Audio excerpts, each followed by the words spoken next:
வாங்க சுவையான வெந்தய குழம்பு செய்யலாம்.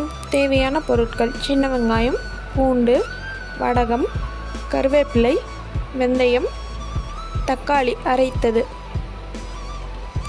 கடாயில் எண்ணெய் சேர்த்து வெந்தயம், வடகம், கருவேப்பிலை, சின்ன வெங்காயம் சேர்த்து நல்லா ஃப்ரை பண்ணிக்கலாம். ஃப்ரை பண்ண வாட்டி 4-5 பல் பூண்டு, தக்காளி சாறு, கொத்தமல்லி தூள், தனி மிளகாய் தூள் சேர்த்து புளி கரைச்சி வச்சதை ஊற்றிக்கலாம். தேவையான அளவு உப்பு, தேங்காய்ப்பால் சேர்த்துக்கலாம். அதுக்கப்புறம் தேவையான அளவு தண்ணி ஊற்றிக்கலாம். ஊற்றின வாட்டி நல்லா கொதி வந்த வாட்டி கொஞ்சோண்டு வெல்லம் சேர்த்து நல்லா கொதித்த வாட்டி சுவையான வெந்தய குழம்பு ரெடி.